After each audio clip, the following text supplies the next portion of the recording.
Então, o nosso apresentador de hoje, ele é doutorando do IESP, né, da UERJ, no Rio de Janeiro, e só para falar um pouco de como nós nos encontramos,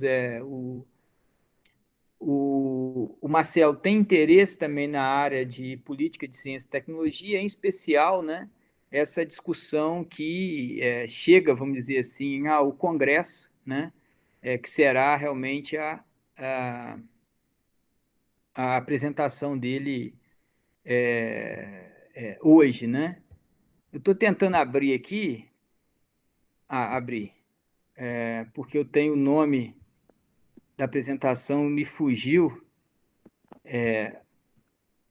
o nome, mas será exatamente, né, a estratégia discursivas na Câmara dos Deputados, uma comparação da difusão de ideias na política de segurança pública, né? Então, ele trabalha com a política pública de segurança pública, né, mas ele, de alguma forma, tem, Marcelo, se você me permite, esse enraizamento na sociologia do conhecimento, né? Que você está falando de discussão de ideias, né? Você chega a falar de epistemologia, né? Em algum sentido. Epistemologia, eu sempre costumo dizer que permeia tudo, né? Mas muitas vezes a gente não tematiza isso em nossos trabalhos. E as discussões que a gente teve até agora, eu vejo que você faz isso de forma muito interessante. Chegamos a conversar, inclusive, um dos autores que são importantes, né, para o seu trabalho, se eu me lembro bem, é o Karl Mannheim, né, que também é literatura bastante compartilhada entre nós aqui do grupo. É claro, como um dos criadores da sociologia do conhecimento contemporânea, ele vamos dizer assim, referência quase que obrigatória, né? Então, eu queria agradecer muito que você aceitou o convite, lembrar que nós temos aí cerca de 40 minutos, né, da sua apresentação, e depois nós abrimos para o debate. Eu peço a mim também isso, que nós desliguemos, né, o microfone e a câmera para que a gente não sobrecarregue aí a página. Marcelo, é com você, obrigado novamente. Primeiramente, eu queria agradecer também o convite. Minha trajetória é um pouco diferente, né, porque eu trabalho com o ambiente CIT, junto com a Verena. A gente está toda hora discutindo política de ciência e tecnologia, refletindo sobre o que seria esse sistema nacional de CIT no Brasil e no mundo. E tenho desenvolvido alguns estudos justamente nesse limiar aí sobre ciência e tecnologia no Brasil, e inovação também. Só que a minha trajetória de pesquisa, ela vai andando pela tangencial, né? Mas, de certa forma, existe um encontro muito fecundo ali na frente entre ciência e tecnologia, o que eu estudo, que começa com uma história, assim, de sociologia política. Sociologia política com sociologia do conhecimento, como o Fabrício bem lembrou. Então, hoje, o convite, eu vou até compartilhar minha tela daqui a pouco, o convite é que a gente possa fazer um atalho numa viela de uma outra sociologia, tá? Que é a sociologia política contemporânea, mas com acordo coletivo entre a gente, de que o nosso ponto de chegada, a aposta é que o nosso ponto de chegada permita gerar reflexões sobre a ciência no Brasil. Reflexões que podem, inclusive, serem fundamentais no atual momento que a gente vive, que é o da pandemia, né? Então, a sugestão, né, de trilha é que a gente faça esse percurso pela sociologia política, né, como vocês podem ver, inclusive, pelo título da apresentação. A gente vai estar falando de parlamento, a gente vai estar falando sobre estratégia discursiva dos deputados e deputadas, mas, no meu entendimento, tá, e eu ponho isso para debate, eu acho que é incontornável hoje, numa discussão sobre ciência e tecnologia, não fazer uma discussão sobre legislação, tá? Inclusive fazer uma discussão sobre representação política também desse setor, né, que, na verdade, setor apenas para aqueles que se são convertidos, porque para aqueles que não são convertidos, ciência e tecnologia é tudo, né? Ciência e tecnologia está em todos os lugares. Então, a ideia é que vocês se sintam convidados a sair um pouco daquilo que vocês estão acostumados, que, né, vou começar a falar de nova direita, vou começar a falar sobre partido político, enfim, mas que vocês mantenham a fé e mantenham a crença de que a gente está indo para um caminho interessante que eu acho que hoje tem um potencial muito forte de explicar algumas das coisas que nós estamos vendo aí atualmente, tá bom? Então, com esse convite, vou aqui iniciar minha apresentação, e aí eu não sou muito bom nessas ferramentas de interação. Então, se vocês puderem me avisar se deu tudo certo. Vocês estão se vendo? Agora acho que vai dar certo, viu, gente? Agora sim, Marcelo, estamos te vendo aí, ó. Vocês estão vendo o PowerPoint? Agora sim, apresentação Marcelo. Tá perfeito, Isso. Marcelo. Tá, então eu vou ampliar aqui e vou tentar ensaiar esse desafio da pandemia de apresentar para uma tela de computador, tá? Então, de vez em quando vem um pânico de saber se você ficou na chamada, se você está falando sozinho faz alguns minutos. Então, se eu pedir para vocês reagirem em algum momento, é só para ter certeza que eu não estou falando sozinho, tá bom? Certo. Então, vamos lá. Hoje, como eu tinha conversado no começo, então, eu tinha feito essa proposta de fazermos uma discussão da sociologia política para poder pensar o cenário atual, tá bom? E quando eu falo cenário atual, eu estou pensando muito sobre essa crise frente à ciência, tá? Sobre tanto o desmonte que vem acontecendo, quanto também essa perspectiva do lugar da ciência do ponto de vista da percepção pública, tá bom? Então, eu acho que, Verena conhece, a gente tem um estudo antes já também sobre percepção pública de ciência e tecnologia, sobre como que os brasileiros e as brasileiras pensam, imaginam e consomem ciência em diversas nuances, né? E eu acho que o ponto de chegada tem a ver com isso. Eu gosto muito de diferenciar, aprendi isso há algum tempo atrás, né? É sempre bom estabelecer metas da apresentação e também o objetivo geral, né? As metas, elas têm com o intuito de dar continuidade ao trabalho e mostrar o que se busca fazer em termos da pesquisa empírica. O objetivo é o que se busca responder, tá bom? Então, como meta, esse estudo teve como intenção identificar as matizes, tá? E matizes não é uma palavra que geralmente todo mundo conhece, matizes são as cores, tá? Identificar as cores, os contornos que estão compondo o debate legislativo contemporâneo sobre segurança pública no Brasil. E aí nós escolhemos, né? Eu escolhi 2 anos base de análise, 2015 e 2019, e segurança pública porque tinha como intuito olhar justamente esses atores da nova direita de mais de perto, com uma lente mais de perto, e a agenda da segurança pública costuma ser uma boa fenda para esse tipo de análise, mas ela poderia ser reproduzida em outras agendas legislativas também. Por que os anos de 2015 e 2019? Tá? Não há apenas uma coincidência de início de mandatos. Tá? Obviamente, existe um interesse em saber, no estilo comparativo, observar 2 anos de produção legislativa, 2 anos de dinâmica parlamentar, mas a gente trabalha muito com o conceito também dentro dos estudos legislativos como um todo, da legislação de emergência. Tá? O que seria legislação de emergência? Seria aquela legislação que se encontra numa janela de oportunidade. Janela esta de oportunidade que é aberta após sempre o fim de um pleito eleitoral. Então, a gente tem um determinado tipo de janela de oportunidade em 2015, no qual deputados e deputadas tentaram compor aprovações de suas propostas legislativas como resposta à eleição de suas bases, uma resposta da vitória, né, às suas bases, e também em 2019, só que com um perfil completamente diferente de deputados, um perfil completamente diferente do que se tinha em 2015, apesar de também ser possível contar essa história por continuidades, mais do que descontinuidades, entre o que aconteceu no Legislativo de 2019 e 2015. Tá bom? Então, a meta seria observar essas composições. Também tem como meta, né, uma coisa é você observar as composições, outra coisa é o que está estruturando essas tonalidades que dão pano para o debate legislativo em segurança pública. Tá? Então, quais são os sistemas argumentativos que estão em jogo na medida em que você está lidando com atores, na medida que esses atores criam ou imaginam estar dentro de redes suprapartidárias, redes que têm o potencial de ser o baluarte aí de representatividade política com atores da sociedade civil também. Então, a intenção tinha muito chegar às matizes para poder descortinar os sistemas argumentativos, tá bom? Essa é a estrutura do desenho da pesquisa. Como objetivo, né, e aí realmente vem o ponto fundamental da pesquisa, era a necessidade de se reconstruir uma narrativa possível sobre aquilo que já se vinha falando de endurecimento penal, tá? E aí realmente é uma aterrissagem na agenda da segurança pública, mas também para observar quais são esses enquadramentos semânticos que estão, de certa forma, vindo na bagagem com essa mudança no sentido do legislativo que o Brasil tem passado nos últimos 10 anos, tá bom? Não são apenas nos últimos 2 anos, mas são numa perspectiva mais realista nos últimos 10 anos, tá bom? E a tentativa era justamente encontrar esses enquadramentos semânticos para a gente poder pensar o impacto dessa mudança na composição política brasileira nas agendas que são de interesse, né, que são agendas norteadoras da dinâmica nacional e regional. Tá bom? Então, existem enquadramentos semânticos novos na agenda da nova direita, na agenda desses novos políticos? Se sim, quais são e quais são os sistemas argumentativos que estão por trás disso, tá bom? Então, se tiverem alguma dúvida, podem me perguntar, mas esse é o desenho, tá, da pesquisa. Bom, aqui está o retrato do fenômeno, tá? Aqui costuma ser um bom baluarte para a gente poder pensar o que está acontecendo na política legislativa atual, tá? E qual é o impacto disso.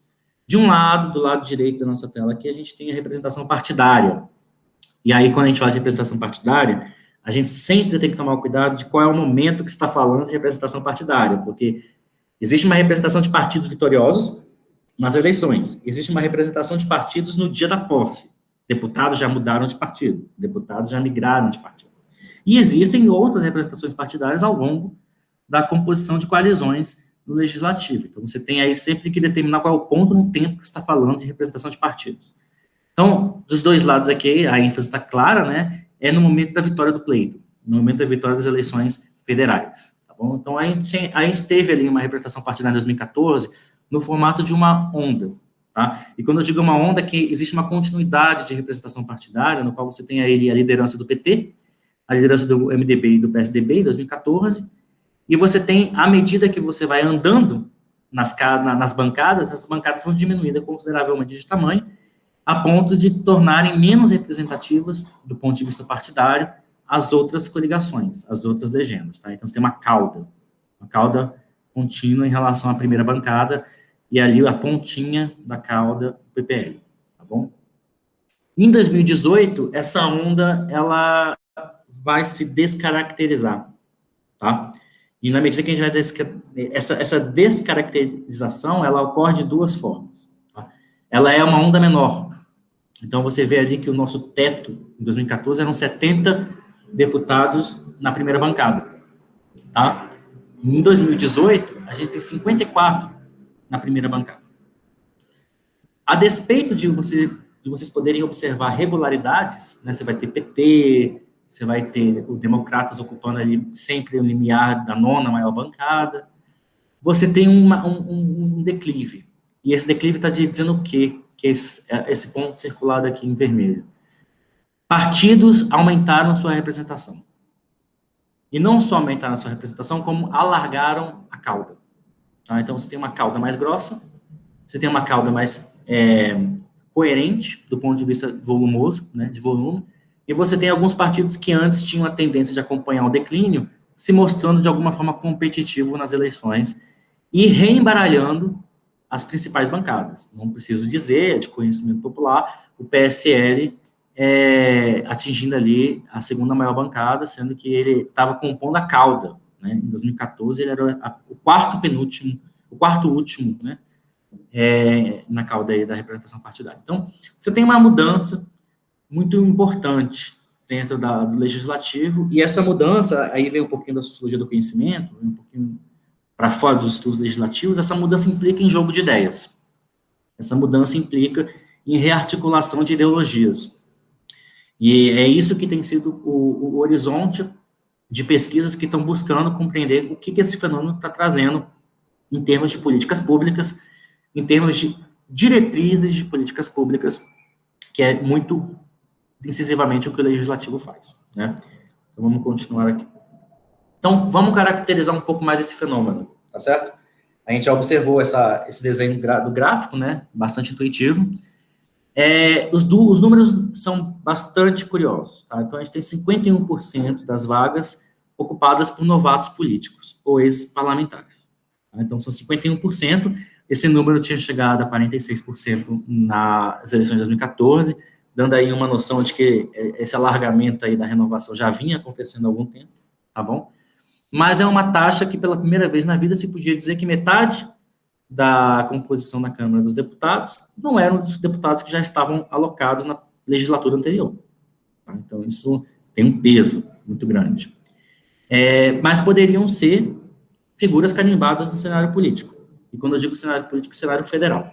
tá bom? Porque existe uma circulação de poder daqueles que saem do poder estadual para o legislativo, e isso é um outro fenômeno, tá? Um fenômeno de outra natureza. O que a gente está querendo colocar aqui no item 2 é que não só eles renovaram a Câmara dos Deputados, como uma grande parte deles eram estreantes na corrida federal para a Câmara dos Deputados.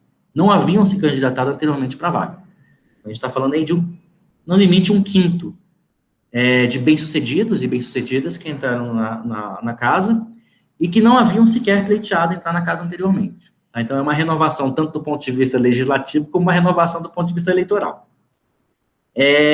Essa renovação poderia ter sido centralizada e concentrada em 2, 3 estados, como se fosse uma dinâmica regional pautando a política federal, e poderia ser também monopartidária ou bipartidária.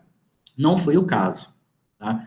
Então, a gente tem, óbvio que é sempre importante ponderar que o PSL foi. O PSL trouxe aí uma parcela muito grande, né, de deputados que fizeram com que ele se tornasse a segunda maior bancada. Mas a fragmentação partidária, ela se observa de outra forma, tá? 27 partidos, ou seja, botando em perspectiva o PSL, que é um deles, 27 partidos elegeram um representante recém-chegado, estreante na política federal. Tá? 27 partidos já é um pato patológico, né? Como a gente costuma usar como expressão, já é um pato patológico porque é muito partido. É o país no mundo que mais tem partidos, não só em termos eleitorais, como partidos efetivos ali dentro da Câmara. E partidos efetivos são aqueles que são competitivos nas suas bancadas, e hoje chegamos ao número de 16 partidos competitivos. E desses 27 partidos, eles estão distribuídos em 25 estados, quase totalizando 26 estados e o DF. Né? Então, você tem aí, alguma coisa já nasceu, ou pelo menos já tinha musculatura nacional, para poder chegar nesse diagnóstico. E, por fim, isso mudou as forças políticas que estavam por dentro da Câmara? Mudaram. Mudaram em que sentido? Você teve uma alternância no peso dessas bancadas. Tá? Porque isso tudo que eu comentei poderia ter acontecido, mas poderia ter acontecido na cauda. Poderia ter acontecido na cauda das representações partidárias, mas não foi muito bem o que aconteceu. É claro que você tem uma resiliência dos partidos mais tradicionais, em que eles vão continuar ali figurando entre as 10 maiores bancadas. Só que essa taxa, que é uma taxa dificílima de você baixar, tá? Que é o tamanho dessas bancadas, o quanto que essas bancadas representam nos 513 deputados, mas ela cai consistentemente, além de uma possibilidade de uma mudança muito pequena, de 1 a 2%, ela cai 6%. Então, ela vai de 77% para 71%. Então, aqueles partidos mais tradicionais perdem tamanho da bancada, e os partidos da cauda e da mesocauda, né, que estão um pouco antes da cauda, da representação partidária, também aumentam sua representação. Eles deixam de ter apenas 11% de deputados e deputadas na casa para ter 1/4 desses deputados. Né? Então, você tem também uma readequação, uma alternância dessas representações, ou pelo menos eles se mostraram importantes e relevantes no cenário nacional. E vale dizer também que, se você pegar um outro indicador legislativo, são as 3 maiores bancadas. Tá? E essas 3 maiores bancadas, não importa se a gente está falando de PT, PSL, PMDB, para 2014 e para 2018, em 2014, esses 3 partidos cobriam 36,5% da casa. Hoje, em 2020, né, representando 2018, vão cobrir 28,2%. Então, coloca também um pouquinho em perspectiva o PSL, né? Mesmo que o PSL tenha tido um salto gigante, ele está dentro de um fenômeno que é a diminuição da importância, em termos de quantidade, de deputados das 3 maiores bancadas. Tá bom? Então, isso tem que ser colocado como caracterização do próprio fenômeno em si. E aí vem questões em aberto que tem muito a ver com esse debate mais ideacional, né? Esse debate mais da natureza das ideias. Esse cenário todo, esse abacaxi todo que aconteceu na política brasileira, fragmentou nossa política, né? Porque agora você tem gente de 25 estados, de 27 partidos, aumentando as bancadas, diminuindo as caudas, ou o contrário. Porque é possível ter no mesmo diagnóstico fragmentação partidária e a não fragmentação política.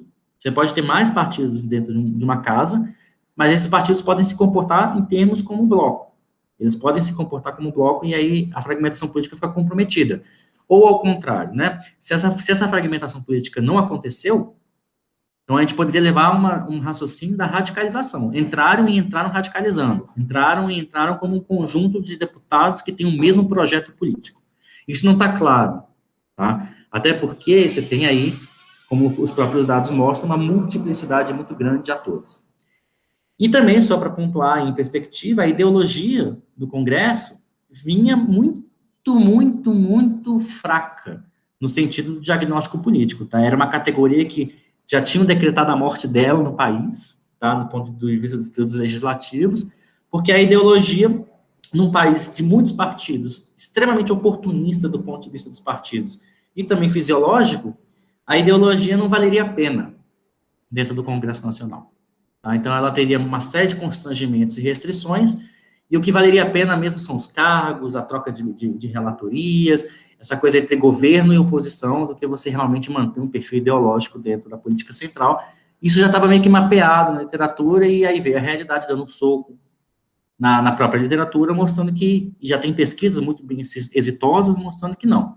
A ideologia não está morrendo. Né? Pelo contrário, alguma outra coisa está explicando as votações, e nos parece que o que está explicando as votações decisivas para qualquer política, seja de CIT, de segurança pública, ou até mesmo de assistência social, parece que a ideologia reacendeu sua importância dentro do Congresso Nacional.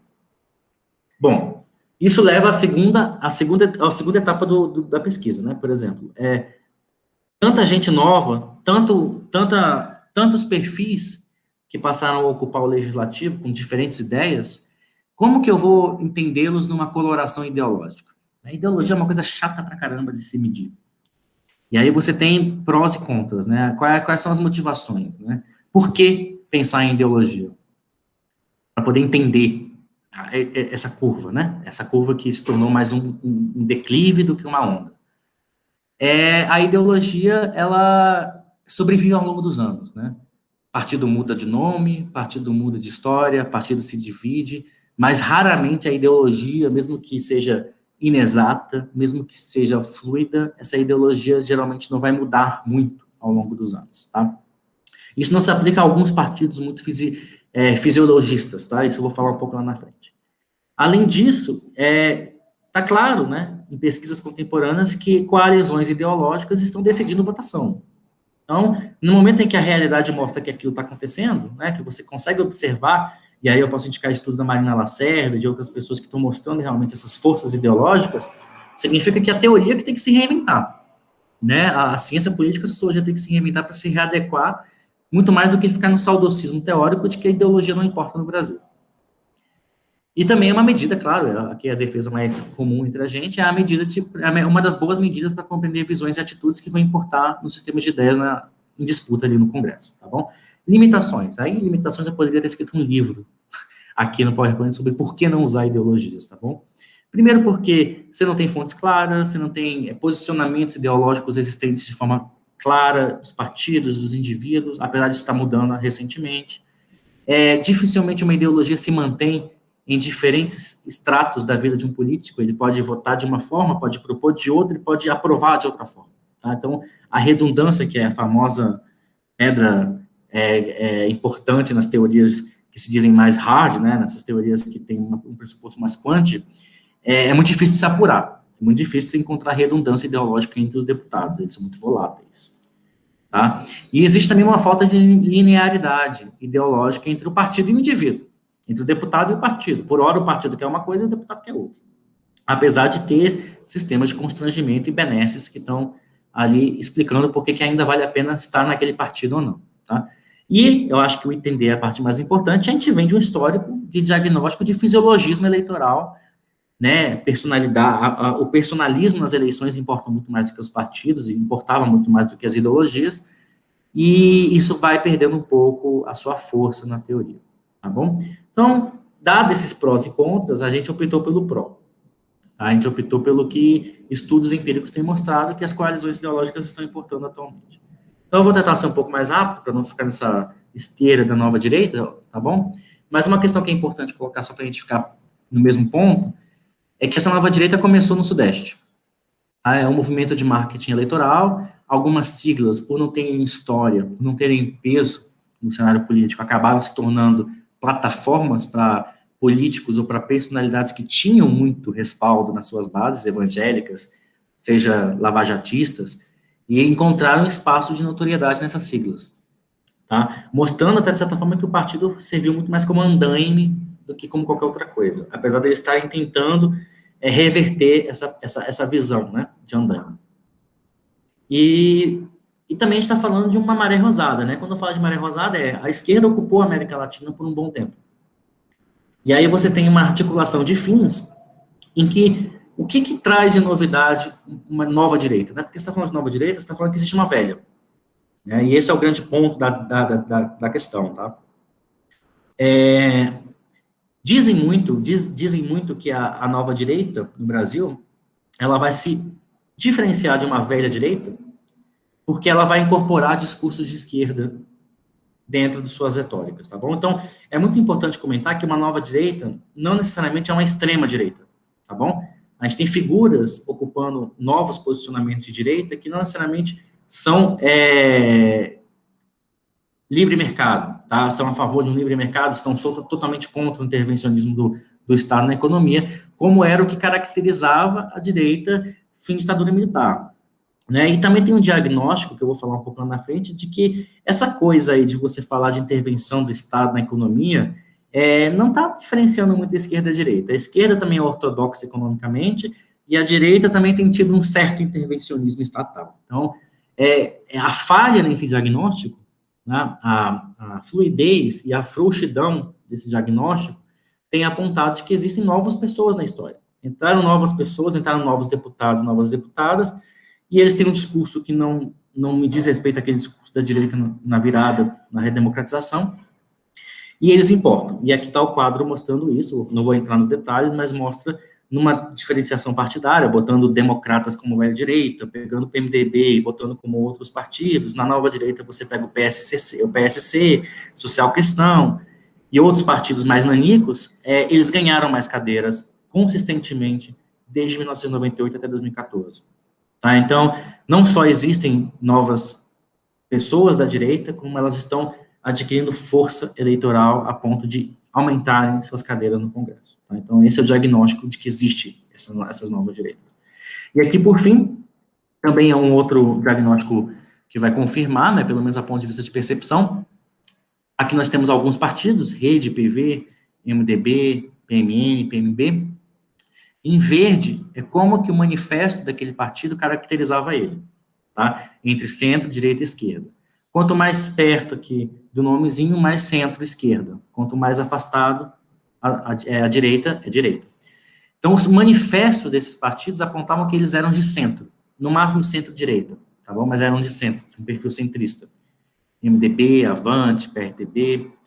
E uma consulta estruturada que foi feita a especialistas na área de ciência política e sociologia, todos esses partidos foram vistos como mais à direita do que eles realmente eram. Então, você muda a percepção da comunidade cientista, né, que fala, pera lá, eles se dizem de centro, mas eles têm um comportamento cada vez mais posicionado à direita.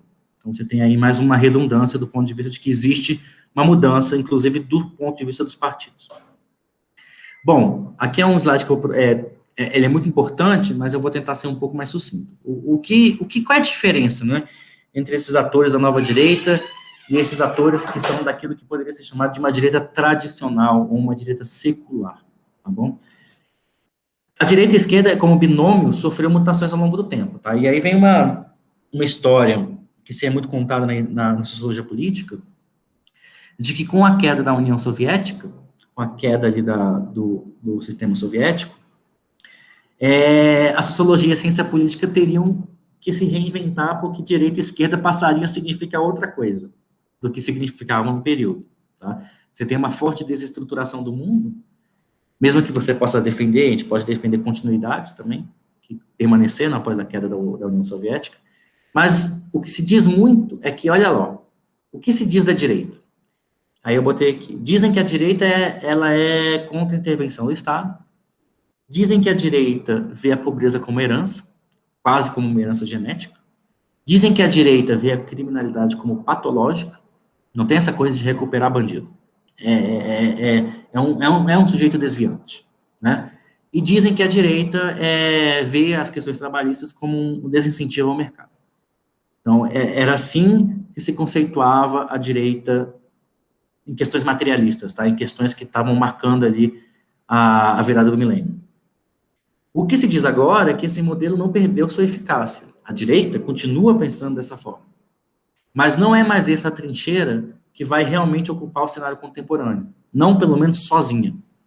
Tá? E aí dizem que esses novos atores, e aí entra nesse rótulo de novos, não só os atores da direita, mas os novos da esquerda também, em que eles vão trazer demandas que não estavam no cenário político, pelo menos até a virada do milênio, ou se tornaram mais robustas, como o feminismo, como o ecologismo, o próprio fundamentalismo religioso e a própria reinvenção dos sistemas políticos, entre parênteses, como a própria discussão se a democracia é positiva ou negativa. Fecha parênteses. Então, o que se diz é, as forças políticas mudaram, os partidos políticos mudaram, e as ideias também. E essas ideias, você pode fazer uma genealogia das ideias e encontrar conexão entre ideias novas e essas ideias mais clássicas, como eu acabei de citar. Como você pode fazer um exercício simples, a criminalidade como patologia vai muito pautar as reinvenções do sistema carcerário que está sendo colocado agora no Congresso Nacional. Então, você tem ainda uma forte reverberação do modelo clássico, que vai dizer o que é direita e esquerda, mas ela por si só não se adequa mais ao atual perfil dessas novas forças que estão entrando dentro do Congresso. Tá? Então, é necessário conceituar, é necessário descobrir o que elas estão pensando. Tá? E aí, como que a gente faz isso? Aí aqui começa um pouco mais a análise, a gente está chegando no nosso ponto nosso ponto combinado de chegada, tá bom? Então, muito se busca pensar será que esses atores que tiveram uma performance fantástica do ponto de vista eleitoral, né, a despeito de juízo de valor, tiveram uma performance fantástica dentro das eleições. No momento que eles chegam no parlamento, qual é a atuação que lhes são reservadas? Tá? Isso é uma coisa que também não está clara. E aqui eu trouxe 3 exemplos, só para a gente pensar como que se dá o debate das ideias dentro do Congresso, tá? Tem aqueles que vão propor agendas, tá? E essa proposição de agendas é uma característica quase unânime de todos os parlamentares. Acreditem, tem parlamentares que não propõem agenda nenhuma. Mas é uma característica fundante, né, da relação com as suas bases eleitorais. Você propõe agenda que responde às suas bases. Então, você tem um agenda setter. Tá? O agenda setter é aquele que vai propor agendas dentro do legislativo. Só que não necessariamente ele é o que vai disseminar e vai decretar o sucesso ou o fracasso da sua agenda. Existe um outro perfil de deputados, que são considerados agenda holders, que são aqueles que seguram as agendas, que tem um potencial muito mais forte de disseminar e trancar agendas. Tá? E aí que se pergunta, essa nova direita, ela está trazendo apenas agendas de suas bases, ou elas já conseguiram também a musculatura de disseminar e trancar agendas? Tá? Então, essa é uma pergunta muito importante. E eu acho que o que mais é polêmico, quando se pensa nessa nova direita, é que para você ter o sucesso de uma agenda no Congresso, em alguma medida você tem que ser um policy broker. Em alguma medida você precisa ser uma ponte, um portador de consenso. Tá? E aí, aqui na figura, vocês vão ver que podem começar a surgir, num diagnóstico que ainda está para ser feito, se essa nova direita pode ser uma agenda holder, mas que não tenha característica de policy broker, justamente por causa do seu viés ideológico. Isso coloca em perspectiva a real força e a real musculatura que esses atores teriam dentro do Congresso. Bom, isso colocado, esse framework colocado, vamos agora fazer um debate das ideias, que eu acho que é o que realmente importa nessa apresentação.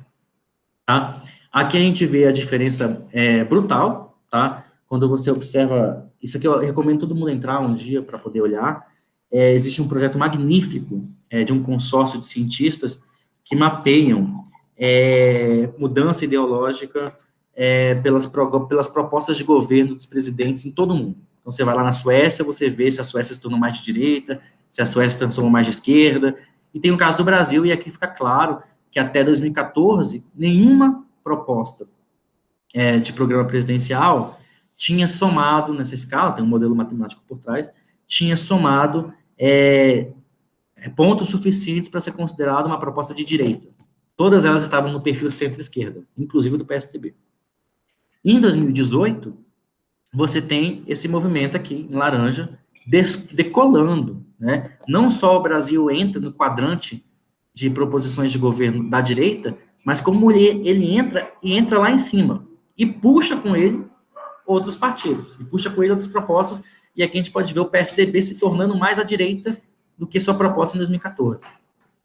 E, inclusive, a proposta do Ciro Gomes também, quando você pensa em termos de, aqui em 2018, mais próximo do centro-esquerda, tá bom? Então, agora, esse aqui é o nosso quadro de ideias, tá? O que qualifica as ideias de direita e as ideias de esquerda? Tá? Pensando nessa atualização desse sistema classificatório para os tempos atuais, que é isso que está se colocando na teoria. Então, a gente tem aqui metodologias muito úteis para poder pensar, e algumas categorias estão sendo usadas para analisar esse perfil ideacional da direita no Brasil. Tá bom? Então, você tem aqui, por exemplo, de um lado, quais são os elementos que constituem os discursos da direita nesse Manifesto Project, tá bom? Que é um estudo global, e quais são as ideias que vão dar ênfase na esquerda, também pensando no ponto de vista do posicionamento entre direita e esquerda. E aí você vai ter, por exemplo, aqui na ênfase da direita, os discursos de direita tendem a ser mais positivos ao militarismo, tendem a ser mais positivos aos discursos de liberdade, e aí liberdade civil, né? Tendem a ter um discurso, isso é uma questão que também está sendo muito debatida sobre constitucionalidade, tá? Porque esse discurso da direita, da nova direita, tenta se colocar como menos anticonstitucional possível, tá? Isso não talvez seja o que aconteça no Brasil. A autoridade política, ela é readequada e ela é chamada novamente para poder compor o sistema de ideias da direita, tá? Então, political authority, o livre mercado, como sempre, ali marcando a direita, mas também começa a aparecer questões diferentes, como um certo protecionismo e uma certa ortodoxia econômica, tá?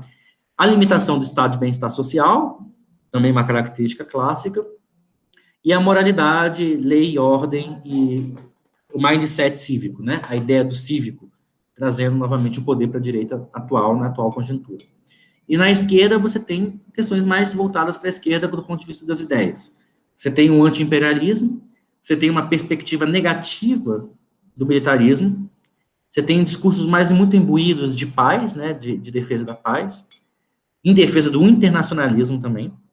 A democracia como conceito aparece muito mais vigorosa no campo da esquerda, a regulação de mercado, a planificação da economia, protecionismo também, uma economia controlada, uma nacionalização também das benesses de um país, a expansão do estado de bem-estar social e a expansão da educação.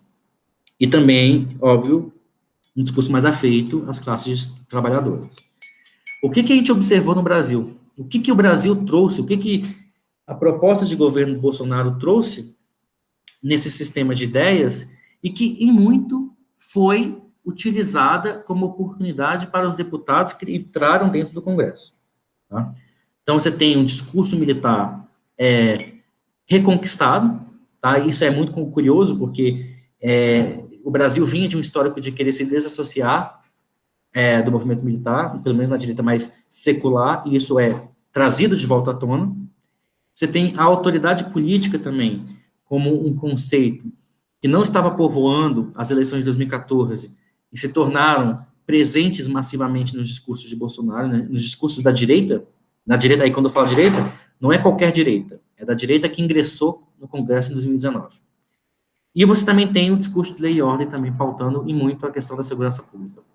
E um detalhe, eu botei ali o 506, que é o Código de Educação Expansiva, e pela primeiríssima vez no Brasil, desde 1989, se não me engano, que é medido esse sistema ideacional, a retração da educação é colocada como pauta. Não é a expansão da educação, mas a sua retração, tá? Que tem tudo a ver com o movimento de privatização da educação. Bom, esse é o nosso sistema guia, tá? E é assim que a gente vai olhar a segurança pública, e agora a gente está entrando na fase derradeira da apresentação. Quanto tempo eu ainda tenho, gente? Marcelo, você pode... Você tem, então, são 5 horas, mas se você puder ir conduzindo para o encerramento, uns 10 minutos. Faltam 10 para 5, então, né? Não, Ou já são deu? 5 horas já. Mas se Tá, você então eu puder vou, em 10 caminhando, minutinhos eu concluo, tá? Prometo que em 10 eu concluo. Então, olhando para a segurança pública, a gente não está olhando para nada muito trivial, tá? O que a gente está querendo colocar aqui? Essa nova massa de atores que entram no Congresso, eles vão entrar na agenda da segurança pública com uma fenda, não só para legislar sobre o direito penal e processual, mas para legislar sobre círculos sociais da polícia, para legislar sobre garantias e obrigações civis e sobre temas constitucionais, como a dignidade humana, direito à vida, liberdade, óbvio também matéria de armamento e drogas, regulações de tribunais, criminalização de condutas e corrupção. E agora vem um diagnóstico que foi feito na pesquisa, e aí que eu até queria gastar um pouquinho mais de tempo, que vai mostrar um pouco do impacto das ideias dessa nova direita no sistema decisório, tá bom? Então, aqui em 2015, sempre lembrando que o nosso baluarte é a comparação 2015 e 2019, em 2015 você tinha ali como o tema da matéria tratada nas leis para o ano 2015, o tema que mais era pautado era o tema da criminalização de novas condutas, tá bom? Está apagado aqui com um outro aqui na frente, mas a criminalização da conduta fica em segundo lugar. E a perspectiva que a gente se colocou na época da pesquisa era, se a gente observar as 1.500 primeiras proposições de política no Congresso Nacional, na Câmara, para o mandato de Dilma Rousseff, segundo mandato, 2015, e fazer o mesmo exercício para 1.500, para as 1.500 proposições de lei do primeiro mandato do Jair Bolsonaro, o que a gente observa em termos de disputa de ideia, tá? E quando a gente fala 1.500 proposições, a gente está se referindo às emendas, as emendas que vão dar origem aos projetos de lei, tá bom? Não vou entrar aqui, porque aqui é um pouco do critério metodológico, vou entrar na imagem, tá? Então, aqui, Verena já conhece bem, né, Verena? O desenho das redes que eu costumo fazer, enfim. Aqui a gente tem o panorama das ideias em 2015 na pauta da segurança pública. Tá? Quem tiver mais curiosidade de saber como que a gente chegou na pauta da segurança pública, é só entrar em contato que eu posso mostrar o detalhamento metodológico. Em 2015, algumas nuances são muito interessantes do ponto de vista das ideias, tá bom? Como sempre, e como uma marca muito robusta na política brasileira, a criminalização e o Código Penal e o processo penal sempre foram eixos semânticos muito fortes de proposta de lei. Tá? Então, cada bolinha aqui que vocês estão vendo na rede é uma PL, é uma proposta de lei. Tá? E o tema que a gente está dando aqui, esse chapéu, esse rótulo que a gente está dando, é um tema que explica aquele conjunto de bolinhas, que explica o cluster temático que foi se originando. Então, você teve 2 clusters temáticos muito fortes na época da Dilma, que é a da criminalização penal e do Código Penal e do processo penal. O processo penal está falando sobre rito do direito penal, e criminalização muito novas condutas que foram criminalizadas. Isso é uma marca da segurança pública no Brasil, tá bom? E você teve outros temas que se oportunizaram na época. Você teve o tema do trânsito, gerando um nicho de debate temático muito forte, segurança no trânsito, criança e adolescente, e você vê aqui também questões das armas aparecendo em alguma medida, tá bom? Esse era o cenário, em 2015, das ideias do ponto de vista da defesa desses deputados. O que a gente costuma botar aqui? Em termos de análise de redes, esses debates estão situados em polos discursivos diferentes, tá? Quem estava fazendo uma discussão de trânsito estava mobilizando vocabulários semânticos, mobilizando termos em suas estruturas argumentativas que não se repetiam nas pautas de criminalização em processo penal. E na parte de criança e adolescente, você tem uma certa afinidade semântica entre um discurso punitivista, mas você tem um cluster que se descola, esse cluster amarelo aqui, que vai se descolando muito para tentar trazer uma noção mais preventiva do direito da criança e do adolescente em face ao movimento punitivista recrudescedor, que é o do Código Penal da criminalização. Tá bom? Então, eu quero que vocês olhem bem essa imagem, porque agora a gente vai ver em 2018, 2019, o que mudou, né? Quais foram as ideias que foram apresentadas, e aqui eu começo a trazer a ideia de comunidade epistêmica, porque aqui, o que está embutido por trás desses clusters é o jogo pesado de comunidades epistêmicas, e comunidades, eu vou definir um pouco aqui na frente, comunidades epistêmicas que estão tentando dar legalidade, validade para as propostas de lei que estão sendo apresentadas, tá bom? Em 2019, a gente tem uma perda dos clusters, tá? E o que significa essa perda dos clusters? Eles são fagocitados, do ponto de vista semântico, pelo campo da execução penal e do processo penal. Tá? O que isso quer dizer? Quer dizer que o sistema argumentativo que fazia uso de retórica da pena, do crime, do delito e da conduta, eles entraram e tomaram de assalto o sistema de argumentação em torno da segurança da criança, do adolescente e da mulher. Então, mais do que a nova direita, mais do que apresentar novos temas, ela entrou na disputa epistêmica que tinha se estabelecido por anos, em termos de disputa de prevenção e de restabelecimento de garantias civis, um discurso que muito qualificou a vitória de Jair Bolsonaro no governo. Então, você, em termos de análise de redes, você praticamente anula a distância semântica que tinha entre aquelas propostas punitivistas e aquelas propostas que estavam pensando mais no lugar da criança, do adolescente e da mulher, em termos de segurança de vida e segurança de subjetividade. Então, é uma coisa muito interessante você observar, porque existe o desfacelamento de certas comunidades epistêmicas por meio de algum discurso que está se estruturando por meio desses novos atores. E aí eu queria lembrar vocês daquela cauda que foi se perdendo em 2018, quando a gente vê mais partidos e novos estreantes políticos no governo federal. Então, o que a gente está observando aqui é justamente aqui eu coloco alguns itens, eu vou ler alguns, tá bom? Você aumenta a densidade semântica da execução penal, da retórica da execução penal na pauta, você diminui a distância de clusters, e é natural que uma democracia tenha diferentes sistemas de argumentação para diferentes temas, e aqui você vê quase uma invasão por dentro desses vocabulários. Você vai ter, eu vou mostrar um exemplo concreto disso no slide próximo, em que você vai trazer toda essa carga punitivista como um ideário que vai começar a enfrentar frontalmente os sistemas que se tinha em torno de uma reparação ou em torno de uma prevenção por uma política por uma política mais despunitivista, tá bom? As armas, não preciso dizer também, se aproximam da discussão do aumento de pena, né, dessa discussão punitivista. Trânsito perde a sua oportunidade, né, não se tem uma discussão de trânsito formando um cluster de debate dentro do Congresso mais. E uma coisa que eu acho interessante também colocar é que, independente dessa assustadora presença argumentativa da nova direita, a esquerda e o centro-esquerda, se quiser assim colocar, também aumentaram seus clusters, tá? Você tem um cluster muito forte em torno do direito da mulher, mas que também está se aproximando dos dispositivos de criminalização e também do discurso punitivista, que é um contorno natural. Inclusive, você vai ver propostas de pedido de recrudescimento da violência doméstica, utilizando, de alguma forma, da mesma retórica, da mesma semântica que se tem nas discussões sobre punitivistas, tá? Até se chamam esse movimento de punitivismo de esquerda. Bom, aqui a gente tem um exemplo concreto disso, e é esse olhar que eu queria convidar vocês, porque agora a gente consegue se afastar um pouco da sociologia política, espero que assim eu tenha convencido vocês, para começar a perceber que imagens e soluções estão sendo colocadas em redes de discursividade, e essas imagens e soluções estão pautando a direção das políticas no Brasil.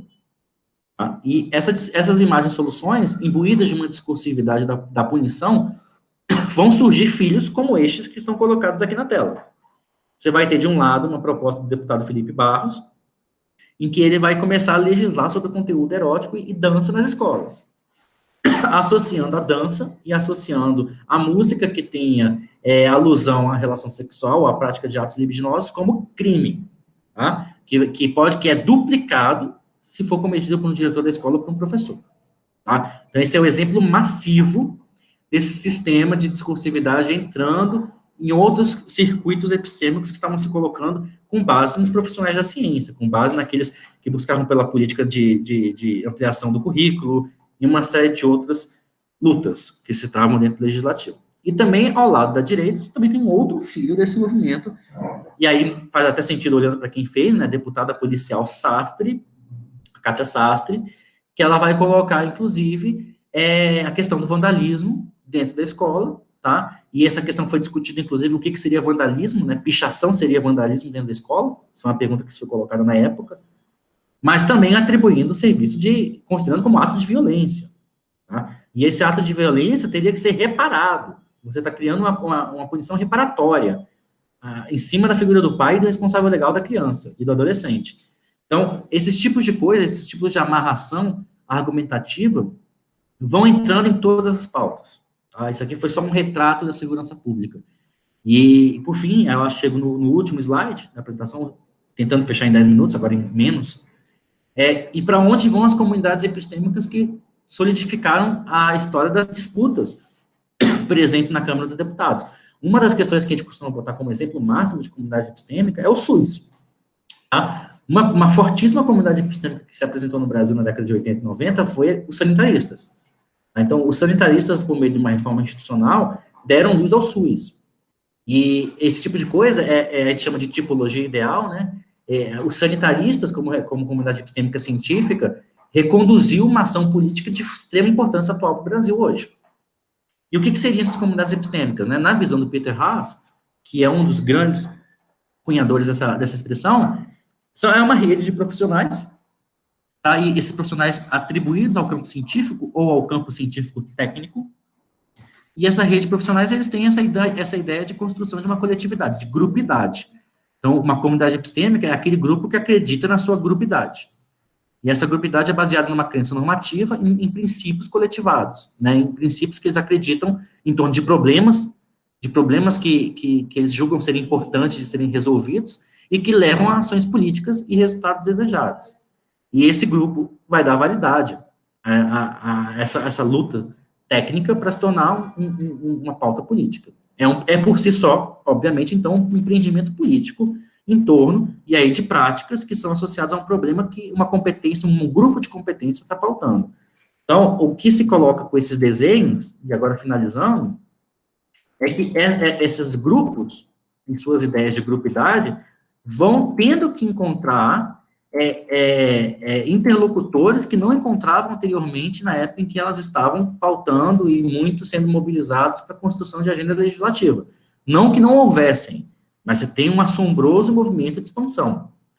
E, por fim, a pergunta que fica para a pesquisa e para a gente no debate é se essa nova direita, se esse movimento que se traduz na nova direita, como a gente colocou aqui agora, pode ser entendido como um movimento político anti-settlement, né? Porque eles estão pegando as redes epistêmicas, no caso, a rede epistêmica de segurança pública, e para citar algumas, tem a rede pró-transparência e até a própria rede regulatória de direitos humanos, que eles vão ter que ver seus sistemas imbuídos de ideias, de competências, tendo que disputar espaço com um ideário político que não estava presente na mesma força como está hoje. E também, outra linhagem de estudo que está surgindo disso, é que essa nova direita está construindo sua própria rede epistêmica, orientada ou circunscrita a um projeto político, como eles colocam. Tá? Então, seria pensar no fim da rede epistêmica como categoria, ou numa nova apresentação de outras redes epistêmicas que estão determinando o futuro do Brasil. E dentro disso, você tem todo o conceito de guerras culturais, que hoje está se tornando a baila cada vez mais presente para poder entender o papel dessa nova direita. E, por fim, eu coloquei essas duas imagens aqui para meio que estimular, né, que esse movimento de anti-settlement das redes epistêmicas, né, que no fim também pode ser entendido como anti-settlement da ciência em alguma medida, também encontra certo respaldo na população brasileira. Né? Então, você tem aqui o CGE com uma pesquisa, por exemplo, de percepção pública, que ela vai trazer uma realidade cada vez mais complexa, né? Ao mesmo tempo que confiam, e ao mesmo tempo que tem uma ideia quase fabulosa da ciência, você tem algumas coisas mostrando aí importâncias para se pensar o lugar da ciência na sociedade. Uma delas a sociedade brasileira está completamente dividida em termos de apostar mais na ciência ou na fé religiosa para poder determinar o futuro do país. Completamente dividida. Você tem 20% acreditando que depende mais da ciência, 20% acreditando que em partes que depende da ciência, 20% discordando e acreditando que precisa da fé, e mais 20% acreditando que só precisa da fé. Tá? Então, isso, inclusive, vai ter conexão com a direita confessional, que é uma direita religiosa por si só. Tá? Então, é um pouco dessa análise, eu terminei, tá? Desculpa ter passado um pouco do tempo, mas a ideia era que vocês pudessem pensar a partir de um atalho na sociologia política, como que a gente pensa o atual estado das coisas atualmente. Tá bom? É isso, gente. Obrigadíssimo. Marcelo, muito obrigado pela apresentação brilhante. Eu acho que está muito claro, né? E por isso suscita muitas questões, né? Eu queria que as pessoas que fossem se inscrever, que a fizesse na barra de bate-papo, né? Para que a gente possa organizar esse debate. A gente já tem uma inscrita, que é a Verena. Eu queria, antes de mais nada, trazer duas questões sobre o seu tema.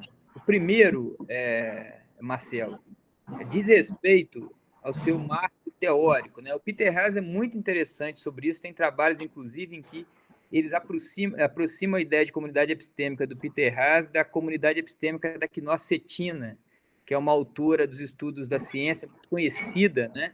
E que usa também a mesma categoria de comunidade epistêmica. Ela faz referência ao Peter Haas, mas ela, de alguma forma, transcende isso, colocando essa discussão em termos de comunidade de ciência, né? O quanto que essas comunidades elas se digladiam e o quanto que elas criam, de alguma forma, conflitos em função de controvérsias de ciência, né?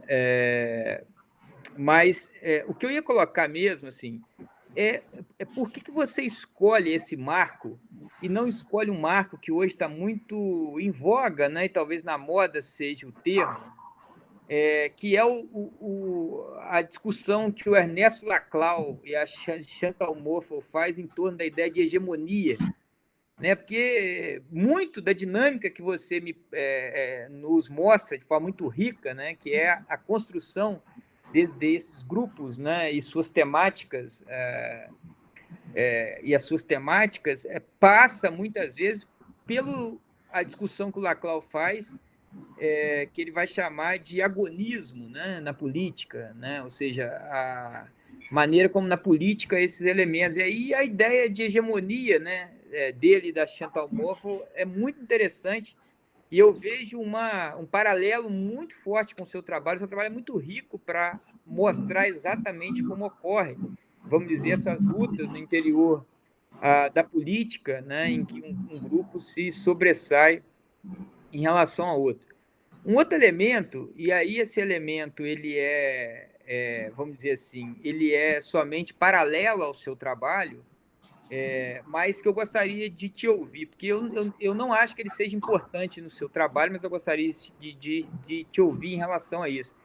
É que na verdade, o tema, vamos dizer assim, das dinâmicas de lutas reais, ou seja, os mecanismos que levam a essas dinâmicas em torno de determinados conteúdos ideológicos e que não passam simplesmente pelo parlamento. Ou seja, é aquilo que se coloca na vida social brasileira recentemente que dá sustentação, né, a essa polarização, desculpe, polarização não, mas a essa pulverização de narrativas e ideias que você nos apresenta aí através dos seus gráficos. Ou seja, se você hoje fosse tentar uma discussão, vamos supor que isso fique para o final da sua tese, a respeito do substrato social que sustenta essa trama, né, ideológica de grupo que hoje você vê tão bem no parlamento, como que você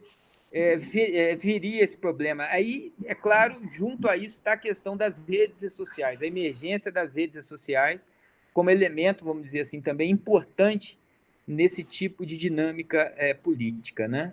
São essas duas questões que eu queria te colocar. Eu passo imediatamente, então, para a Verena e para mais uma pessoa que queira também colocar uma questão, para fazer bloco de 3, né?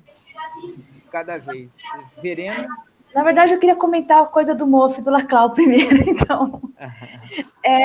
Porque eu acho que talvez colocar o debate no âmbito da hegemonia não ajude muito a entender. Pelo menos assim, olhando para os desenhos do Marcelo, me parece que é muito mais o contrário.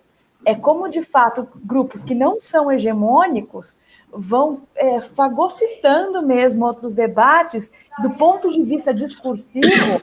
como isso tem impacto no que sai da produção legislativa, né? Então, não sei a questão da hegemonia, eu fico muito na dúvida, Fabrício. Mas eu queria fazer duas perguntas, na verdade, Marcelo. Eu queria começar parabenizando. Marcelo, acho que está muito legal o trabalho. A discussão sobre a segurança pública, eu acho que você pegou no ponto, assim, por onde tem que ir o debate. O comentário rápido era sobre essa questão do anti-settlement. É uma discussão que eu acho que é mais política, mas que eu acho que vale a pena a gente fazer, porque, de alguma maneira, a esquerda sempre se propôs a ocupar esse espaço. E aí tem muito a ver com a pergunta do Fabrício, no sentido de que ela deixou definitivamente de ocupar. Na verdade, ela se mostrou muito bem como ela constrói como um cluster fixo, né, como um cluster que quase separado do resto, mas que está lá no passado, que esteve lá. Eu acho que se a gente olhar mais anteriormente, a gente consegue ver que esses pontos, esses debates propostos, ou esses grandes temas da esquerda, sempre tiveram lá, e que eles deixam de estar em 2009 e 2019, e aí a minha pergunta, que eu acho que você não tem resposta, talvez ninguém tenha, mas como que essa falta de apropriação de tema, como que a esquerda deixou de se apropriar dos temas? Então, desculpa, meus filhos estão falando um pouco alto aqui, se a gente fizer uma análise a partir de uma construção ideológica da esquerda, ou desses grupos que saíram do poder, como que a gente poderia ver essas redes? Significaria que elas perderam espaço? Ou significaria que a gente perdeu maneiras de ver o tema? Ou como significaria? Aí as minhas duas perguntas eram mais específicas. Uma era sobre a escolha do projeto de lei. Então, você coloca lá que você escolheu os primeiros 1.500, se eu não me engano. Eu queria saber se você fez algum debate sobre aprovação ou não desses projetos de lei, porque eu acho que essa é uma questão importante, que é como isso sai para a sociedade. E eu também tinha uma pergunta se você fez alguma comparação internacional, porque eu imagino que, na atualidade, a gente deva ter um movimento muito similar em alguns países que têm uma estrutura político-partidária bastante semelhante à brasileira. Eu não sei, e aí a discussão, talvez, pensar se o fato da institucionalidade tem ou não impacto nisso. E aí, a institucionalidade, estou pensando unicameral ou bicameral.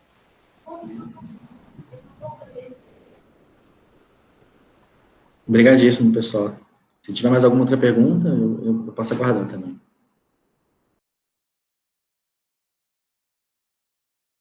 Você está sem fone, Fabrício. Não, eu acho que tem essas duas, que tem muitas coisas. Talvez você possa começar enquanto você fala. As colegas e os colegas aqui também podem se inscrever, né? Perfeito. Então, primeiro eu queria agradecer. Eu acho que é por aí mesmo. A gente tem um desafio muito latente na história contemporânea para poder pensar justamente esses movimentos que estão vindo globalmente, tá? Não está circunscrito ao Brasil isso. E eu vou começar respondendo com você, e que a Verena também comentou, Fabrício, que eu não conheço, não sou muito familiarizado com Laclau, tá? Eu estou tentando construir ainda essa ponte, porque me incomoda muito essa perspectiva de sociologia política por si só, sabe? O debate que eu estou querendo fazer, ele vai além de um estudo legislativo. E essa fronteira tem sido uma fronteira muito trabalhosa e árdua de quebrar. Então, assim, o que eu penso, talvez vá no sentido, no meio do caminho dos dois, é que a hegemonia da direita está sendo questionada pela própria direita. A hegemonia da direita não está sendo questionada tão somente pela esquerda. Tá? Inclusive, eu diria que perdeu a oportunidade de quebrar a hegemonia da direita pela própria direita. Hoje a gente tem um movimento de esfacelamento da direita tão grande que aí isso leva a esfacelamento. É curioso falar isso num cenário de fortalecimento da direita, né? Porque, na verdade, a gente tem um fortalecimento de atores da direita, mas você tem pipocaram diferentes movimentos de direita no mundo e no Brasil que antes não estavam claros, antes não estavam presentes na vida política. Então, isso por si só já é uma questão muito importante. Mas existem uma briga, Fabrício, acho que isso pode ajudar a responder também. Existe uma briga na teoria, entre especialistas que eu conheço, inclusive, que alguns chamam esse movimento de onda neoconservadora. Vocês devem ter ouvido aí por aí pessoas falando onda neoconservadora. E tem outras pessoas que falam que não, essa onda neoconservadora traz a ideia de que a direita sempre foi hegemônica entre si mesmo. Então, se você faz uma discussão de hegemonia da direita, você está acreditando que essa hegemonia ela não foi tão contestada pelos seus próprios atores. E aí vem uma discussão feita pelo Kodato e por outras pessoas das novas direitas. O que são as novas direitas? São movimentos hegemônicos e contra-hegemônicos que estão determinando o futuro da direita no Brasil. E que estão, inclusive, cortando a cabeça de pessoas da direita para alçar poder, para poder ter destaque na vida pública. Então, eu talvez pensaria que essa hegemonia da direita teria de pensar, mas eu acho que, por si só, já é um problema, entendeu? A hegemonia da direita. Eu acho que isso está em construção, inclusive em loco, atualmente, tá? Desculpa, só para fazer um comentário sobre isso, que talvez eu não tenha conseguido me expressar, se eu puder, é porque eu acho, Fabrício, que tem uma questão de que essa direita tem ganhado as eleições sem construir hegemonia. Eles não constroem nem maioria sequer para ganhar as eleições, é isso que eu queria dizer e talvez eu não tenha conseguido, desculpa. E isso vai no ponto, Verena, que eu queria até mesmo comentar sobre a aprovação que você trouxe, tá? Pessoal, um alento para nossas almas. Eu não sei contextualizar ainda qual é a real força parlamentar dessa nova direita, tá? O que se diz hoje é que ela é estridente, e isso é verdade. Eu acho que os dados mostram isso. Elas invadem os sistemas argumentativos de diversos outros partidos, diversas outras manifestações políticas dentro da casa, mas em termos de aprovação, eu queria botar um dado em perspectiva aí para todo mundo, assim. A gente tem um dos congressos que menos aprova no mundo, em um dos congressos com o maior partido no mundo. Então, é realmente um pato sobre o pato, né? E quando eu digo que menos aprova, por que menos aprova? Porque quem hoje é o maior legislador do Brasil é o Poder Executivo. Né? Quem tem maior poder legislatório hoje é o Poder Executivo, que vai pautar a agenda das maiorias dentro do Congresso. Então, hoje, tem vários estudos mostrando isso, que muitos deputados trabalham muito mais para compor a agenda do Executivo ou para travar a agenda do Executivo do que para poder trazer suas próprias agendas. Então, Verena, respondendo a sua pergunta, a aprovação, duas questões que eu aprendi estudando, né? Aprendi na pesquisa. A aprovação talvez não seja o elo final da especialização de carreiras desses deputados no Congresso, sabe? Inclusive, tem deputado abrindo mão de legislar para ser relator, para dominar a relatoria, porque eles podem muito mais empenhar poder do que legislar, então esse é um ponto. E um outro ponto é que a autoria dessas leis, isso não quer dizer quase nada, sabe? A autoria dessas leis não quer dizer quase nada, porque hoje o que se trabalha é em sequestro de autoria, se trabalha em apensar projetos em torno de outros projetos. Então, a autoria formal de uma lei, e isso é uma coisa que eu ainda vou ter que trabalhar, a autoria formal de uma lei, ela também é questionada para poder pensar a importância e a relevância desses atores. Muito mais relevante é um ator que consegue apensar e dominar o fluxo do debate de uma lei do que aquele que fez a autoria. Essa é a questão. Então, eu acho que responde um pouco essas duas perguntas sobre aprovação e sobre hegemonia. E eu queria fazer só dois comentários. Assim, Fabrício, você comentou sobre ir fora do legislativo, né? É assim que eu pensei a sua pergunta, ir para fora do legislativo. Como que eu penso, assim? E isso é uma coisa que a gente teria que repousar mais nossas análises do ponto de vista da sociologia do conhecimento, porque o que se muda radicalmente é a relação que esses deputados têm com as suas bases. Isso se muda radicalmente. Inclusive, você começa a trabalhar com uma ideia de uma base não fiel e que tenha comportamentos fidelizados. Então, o deputado não precisa mais ter aquele ambiente no qual ele é prestigiado por uma corporação, como é o caso, como a gente sempre viu na direita mais tradicional, né? Ele agora responde a uma base no WhatsApp.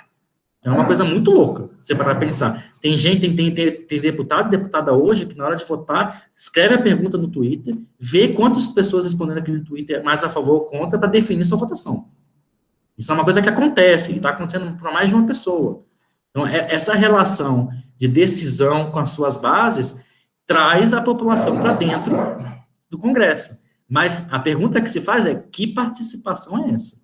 Né? Porque você está cortando, atalhando todos os mecanismos de sociedade civil, porque ficou mais próximo você perguntar diretamente para o seu eleitorado, talvez nem para o seu eleitorado, mas para o internauta que tem acesso à sua conta, que tem acesso às suas mídias, para poder determinar uma política pública. Então, a relação dos objetos vai reformular as redes que estão por dentro do parlamento. Isso é uma coisa poderosíssima.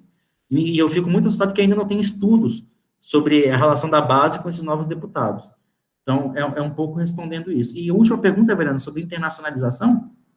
A pesquisa continua, tá, gente? Eu cortei, não quis mostrar mais, porque não ia dar tempo, como não deu, inclusive. Mas uma outra pergunta que eu fiz é, nesse sistema da direita, quais são os outros países que são usados como imagens de referência para estruturar seus argumentos, tá? E aí já tem teoria sobre isso, já tem estudo empírico sobre isso, sobre a influência norte-americana gigante na nova direita brasileira, tá? E essa influência norte-americana inclusive, basta trazer a proposta do Sérgio Moro, né, quando ele falou do plain bargain, que você podia barganhar a sua pena se você fizesse, não delação, mas se você ajudasse nas operações de investigação, coisa que no Brasil não existe, diminuição de tempo por negociação, e que viria a ter no pacote anticrime, tá? E uma outra coisa que eu também queria botar, e por último, e fortalecendo a hipótese de que esses atores ainda estão construindo suas hegemonias, Veriane, eu concordo com você, o pacote anticrime perdeu. O pacote anticrime desidratou dentro do Congresso Nacional. E isso é super importante se pensar, porque a principal, como eu mostrei aqui, inclusive, nos gráficos, a bandeira principal da proposta de governo do Bolsonaro, uma delas. Então, eu só queria comentar com você sobre isso, respondendo um pouco as perguntas e abrindo mais espaço e tempo para outras.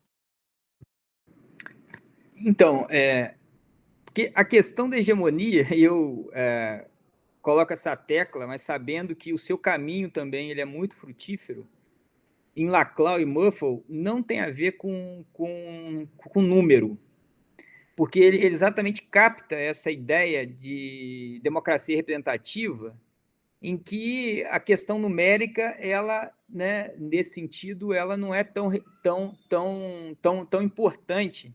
Né? O que é importante, de fato, são essas disputas estratégicas, né? Por isso que ele fala estratégia socialista no próprio livro, em que essas estratégias, muitas vezes, elas se deslocam não num plano, né, numérico, né, da quantidade de pessoas, mas de formação de posições, de grupos, etc., que vão lutar pela hegemonia. E aí que entra o outro elemento. Essa hegemonia, ela não é uma hegemonia, não vou dizer eterna, mas nas sociedades democráticas avançadas, ela não é uma hegemonia que dura muito. Né? Ela tende, na verdade, a ser hegemonia muito localizadas. Né? Por exemplo, eles perderam o pacote anticrime, como você falou. Né? Assim, a gente poderia dizer que estava sendo disputado ali um tipo de hegemonia, né? E eles perderam essa hegemonia ali naquele momento, sabe-se lá quais as motivações que fizeram isso. Mas um outro elemento, Marcelo, que eu queria, se você pudesse discutir, é o seguinte: olha, eu reli uma entrevista da Lia Luft, da escritora que se arrependeu essa semana. Eu vi no Roda Viva, né? E nessa entrevista ela dizia ser a favor da pena de morte. Né? Não sei se vocês chegaram a ver isso. O que eu queria colocar com isso? É a ideia de que você já tinha uma agenda em relação à violência pública e que, de fato, a esquerda no poder não soube responder a ela. A esquerda continuou respondendo daquela mesma forma, né, que você mostra até muitas vezes aí, de que é uma questão social, né, uma questão de desigualdade, de inserção, esse tipo de coisa. Né? Então, se perdeu um pouco esse discurso, e esse discurso, para usar um termo do Mannheim, né, que a gente está usando, ele foi, de alguma forma, ele foi ter um conceito que é quando um debate influencia o outro. Então, esse debate, né, que mobilizou muito os nossos afetos, né, e mobilizam até hoje, ele acabou sendo respondido pela Lava Jato.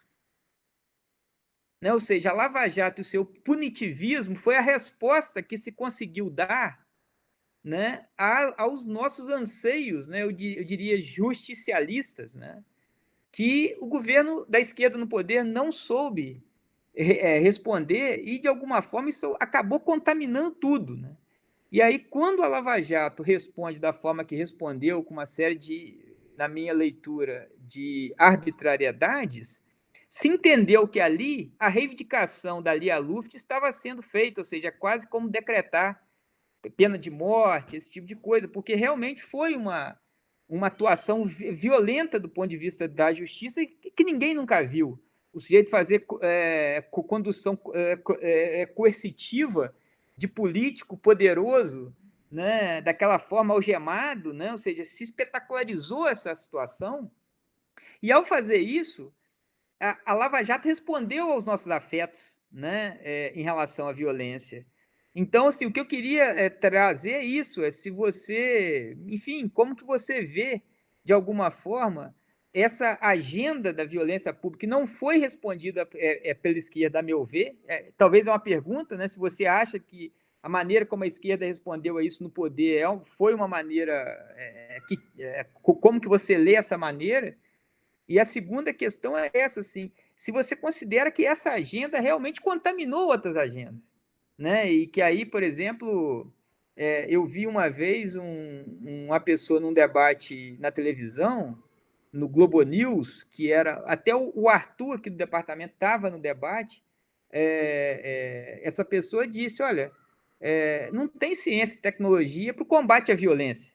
Então o cara pedia ciência e tecnologia que fosse que a ciência e tecnologia se dedicasse, ou seja, a agenda da violência ela acabou, né? Vamos dizer assim, contaminando todas as outras agendas. E quando a esquerda não respondeu a ela no momento adequadamente, a meu ver, né? Ela acaba também por ter o seu lugar, né, no espectro político de alguma forma contestado, né? Alguém mais quer fazer alguma pergunta, gente? O Jean. Jean, você pode falar de uma vez, Jean? Você me ouve? Sim, perfeitamente. Sim, Ah, sim. Marcelo, parabéns pela apresentação e pelo projeto de pesquisa aí. Gostei bastante assim, desse projeto. Isso é bem original, tá ao encontro das nossas propostas agora, de todas as nossas dúvidas sobre o momento. Eu só fiquei com algumas questões, assim, dúvidas, mais assim, do ponto de vista metodológico da pesquisa. O Fabrício até tentou responder um pouco agora, falando dessa questão da esquerda, né, que eu gostaria também de questionar, que deixou um espaço vazio sobre essa discussão desde que chegou ao poder, né, fazendo um pouco de vista grossa. Quem diga, por exemplo, você pegar o próprio o Michel Missa e outros pesquisadores da violência, que dizem que tem grande chance de nós nos sentirmos vergonha daqui a 100 anos, assim como nós sentimos dos nossos bisavós e avós sobre a escravidão, né, no sentido do problema do encarceramento, né, de que a esquerda no poder, de certa maneira, fez um pouco de vista grossa, tá? Você, até tentando acalentar aqui a galera, você falou assim, que não sabia direito qual é essa real força da direita. Aí isso, de certa maneira, me deixou um pouco mais tranquilo, porque eu achei um pouco problemático essa comparação, essa proposta de comparação sua entre 2015 e 2019. Primeiro porque, né, 2015 um início de um governo de continuidade, não é um início de um mandato mesmo eletivo, assim, sabe, como da Dilma Rousseff, de modo que se fosse, né, se para comparar, sabe, assim, dois governos que estão iniciando, seria interessante que você pegasse então 2011 e não 2015, que já era um governo que as pessoas estavam fazendo ali, né, meio que um plebiscito, né, sobre o governo Dilma, se valeria continuar ou não. Então, eu achei um pouco, né, assim, acho meio estranho. E para saber se essa real força da direita só seria possível, que você está comparando um governo de esquerda com direita, né, a gente teria que esperar 2022 para a gente saber qual é a real força, porque eu tenho para mim que é mais algo conjuntural do que uma real força. Não estou negando que esse direito, essa discussão da nova direita já vinha existindo, já está na Europa, nos Estados Unidos, né? Mas, assim, a dúvida que eu tenho é que você fala ali que você vai comparar, uma comparação de fusão de ideias, e não ficou claro para mim o que você vai comparar, né? Comparar o quê? O quê? Porque, geralmente, quando você fala dessa discussão sobre segurança pública, há sempre uma comparação entre essa questão, né, da assistência social com o direito penal.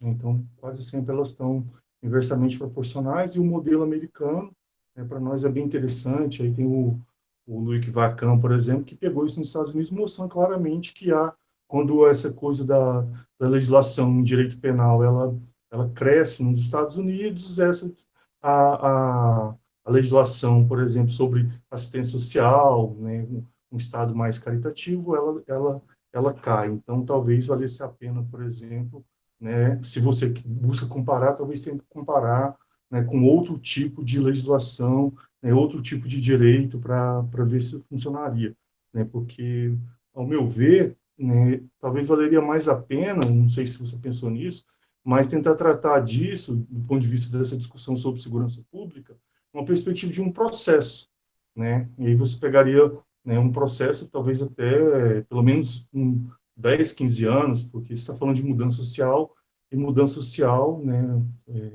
você pega os principais autores aí da mudança social, você pega aí, né, eu estou tentando esse autor aqui, nosso Michel Forcer, né, que fala sobre mudança social, que ele fala que é importante você pegar pelo menos uma década ou 15 anos, né, e se a gente pega, por exemplo, desde o início dos anos 2000, é notável que essa discussão sobre segurança pública, obsessivo desejo de punição, ele voltava presente na nossa sociedade. Então, é uma discussão, por exemplo, que está muito presente ali, e que a esquerda, de certa maneira, fez numa vista grossa. Sabe assim, ela não entrou no tema, não quis falar do tema do encarceramento, questão da polícia, e foi deixando vazio.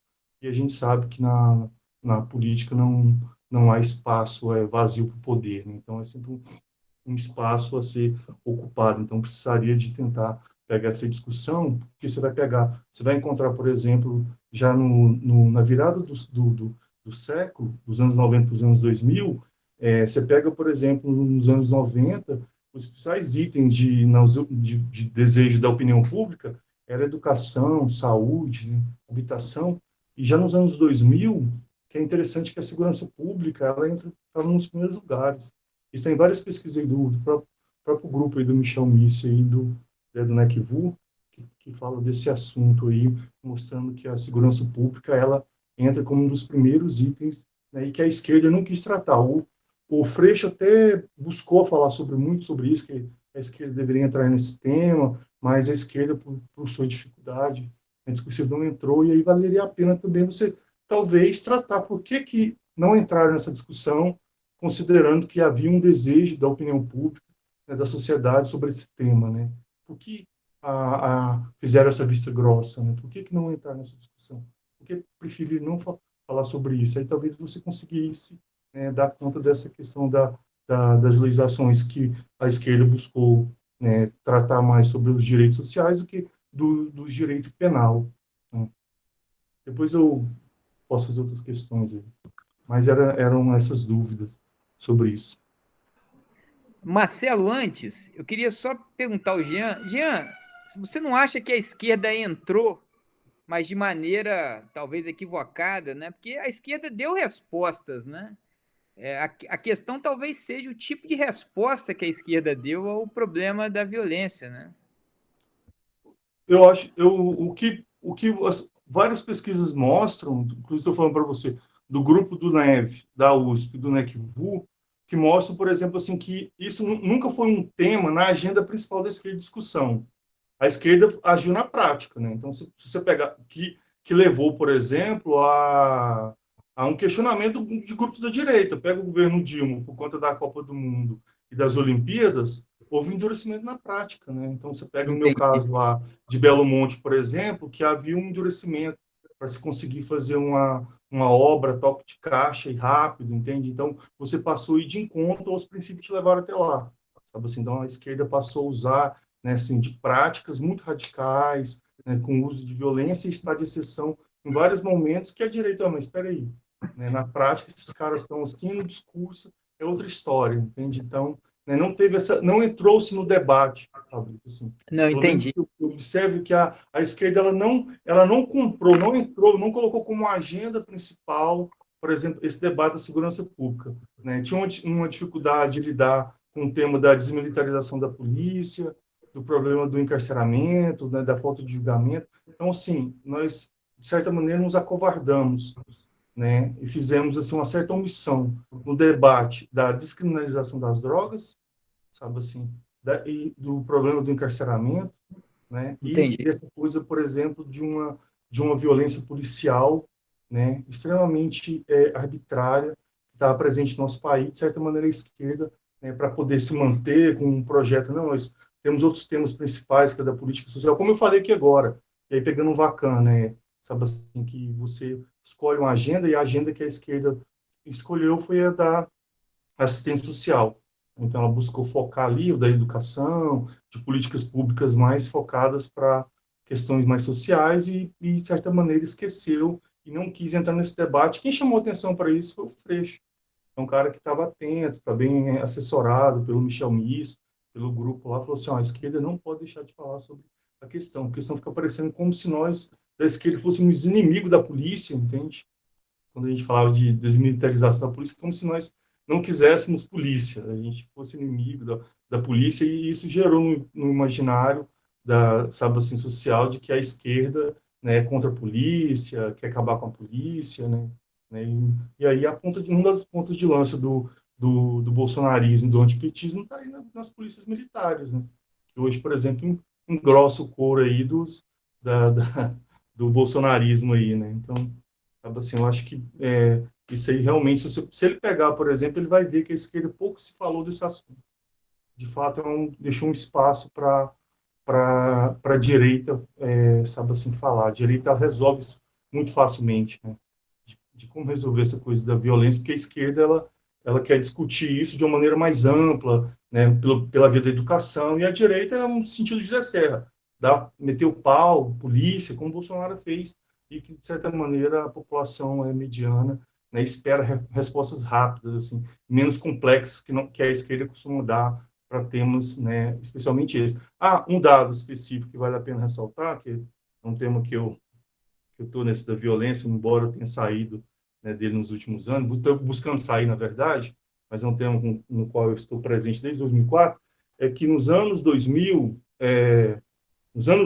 e eu presenciei isso no Rio, havia uma redução significativa de violência, né, em grandes cidades, nas grandes cidades, especialmente Rio, São Paulo, e aumento dela nas cidades médias e pequenas, né? Isso é um dado importante, porque como que se dava essa migração? Houve real mesmo, e a violência medida nesse sentido, medida por homicídios, tá?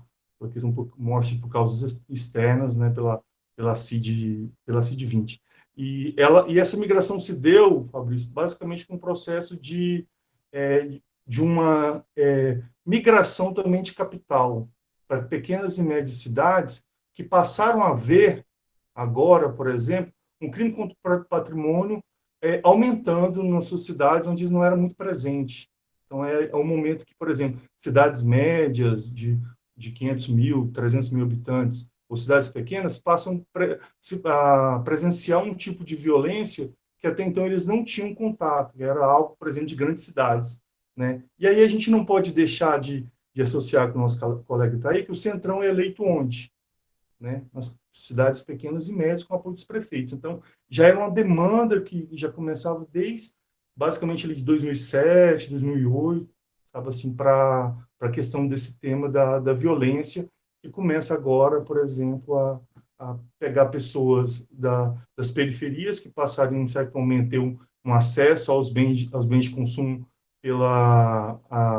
acesso às políticas públicas, cidadania pela via do consumo, uma perspectiva lulista, né, e pela questão da migração de grandes empresas, indústrias para cidades médias e pequenas, e com isso o capital né, migra e também, com isso, a violência migra junto, porque quando se fala em violência, né, se fala também da questão do capital. A violência está onde está o capital, né, quase sempre. Marcelo? Depois eu posso, né, ser mais claro se precisar. Então, eu tenho, assim, eu entendo parte das críticas que é feita, mas, ao mesmo tempo, tem que se botar em perspectiva algumas questões, né? Primeiro que, assim, é verdadeiro que que a esquerda, e aí, quando eu falo esquerda, estou pensando no PT, né? Nunca foi competitiva na pauta legislativa de segurança pública nos últimos 20 anos. Isso, assim, nunca ocupou, em termos de, quando você olha a competitividade na pauta, nunca ocupou o perfil de mais proponente e nunca deteve o poder do curso da agenda na segurança pública, tá? Sempre foi um reduto da direita. Sempre foi um reduto da direita que depois foi até mesmo se extremando. Então, o que eu quero colocar com esse dado? Eu quero colocar com esse dado que, assim, que existia percalços legislativos que também acovardaram ou impossibilitaram uma maior presença da esquerda na Câmara para poder responder à pauta da segurança pública, tá? Então, assim, colocar nessa perspectiva de que, na verdade, existiu uma atuação muito forte da direita na pauta da segurança pública desde os anos 2000, tá? E isso, em partes, atrapalhou muito qualquer processo que se tinha de retirar o protagonismo que esses atores tinham dentro da pauta do legislativo, e isso se mantém até hoje, né? Então, isso é a primeira questão. A segunda questão que eu colocaria é que a gente fala sempre, assim, na segurança pública, o Vacan também fala muito sobre isso, como o Jean bem lembrou, que a segurança pública é tratada de várias formas, né? Tem vários estilos de trabalhar a segurança pública. Um estilo que vigorou muito e tem vigorado muito em muitos países é o estilo punitivista, né? Mas é um estilo de segurança pública.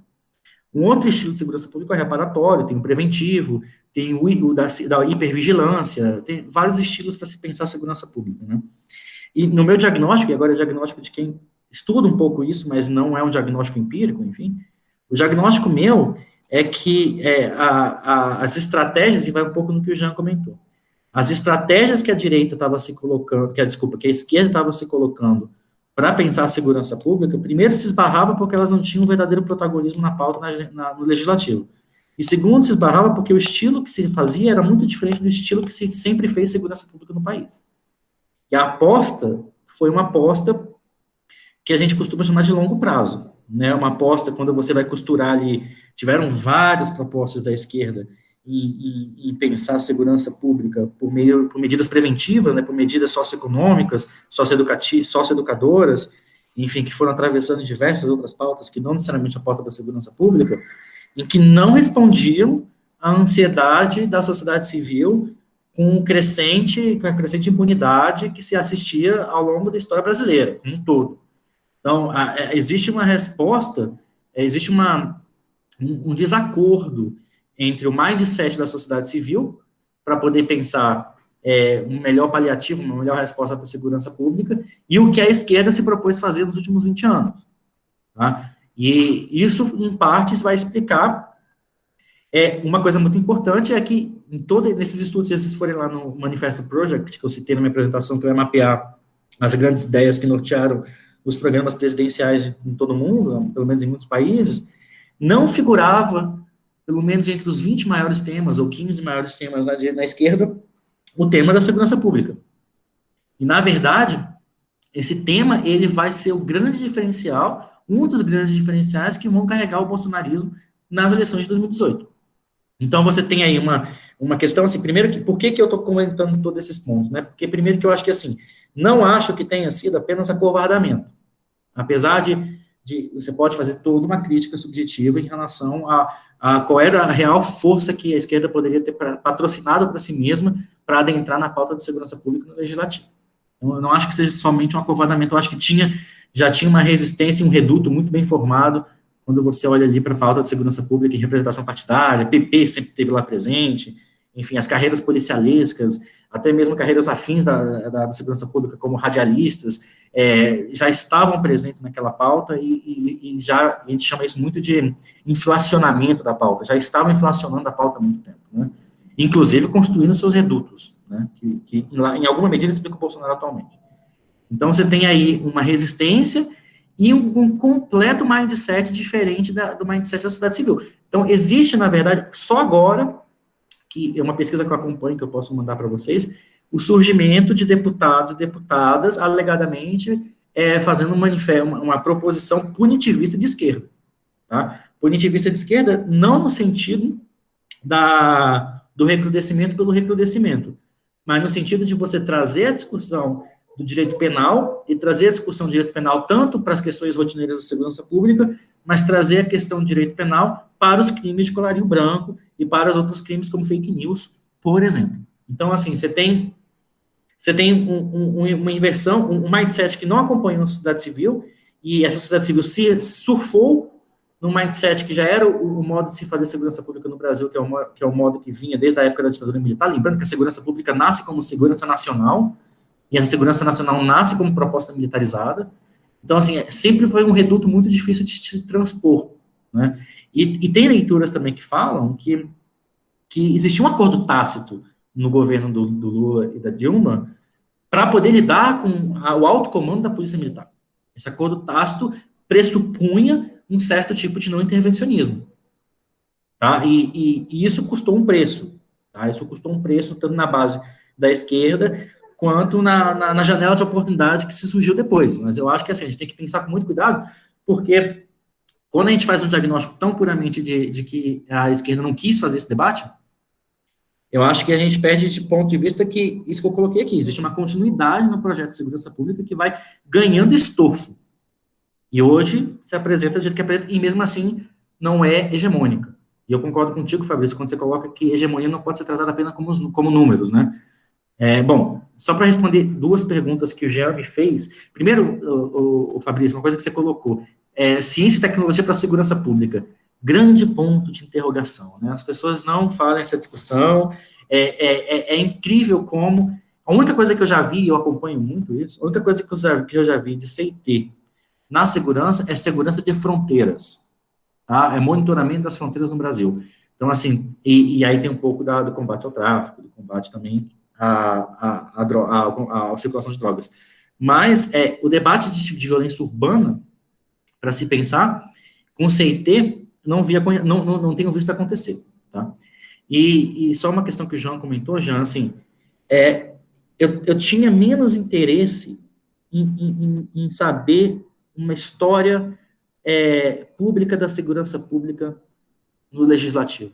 Se meu interesse fosse eu teria que ter um recuo analítico muito maior, e eu acho que, de certa forma, a gente acaba fazendo isso, né? Eu tenho noção, mais ou menos, de como foi a segurança pública em 1980, 1990, mas não é meu objeto de pesquisa, penso eu.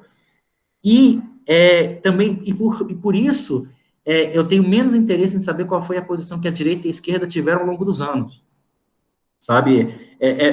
O meu interesse não repousa no balé, se a gente pode dizer assim, na dança, entre esquerda e direita na pauta de segurança pública.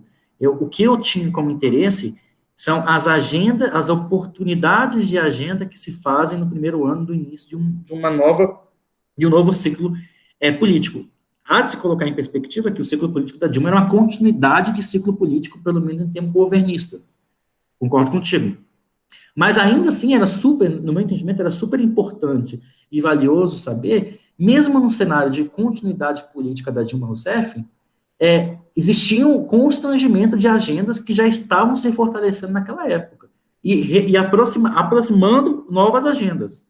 Então, assim, olhar para aquele cenário como oportunidade de agendas em 2015 é o começo da história para poder pensar, penso eu, o que foi se estruturando e cristalizando como oportunidade atrativa para esses novos atores, que é o meu ponto de objeto de pesquisa. E que é justamente esses novos atores hoje, que não são a direita de 8 anos atrás. Pelo menos, isso é um forte pressuposto. Então, eu acho que respondendo a pergunta, e comparar o que com o que, é comparar as oportunidades de agenda, mas isso é um atalho.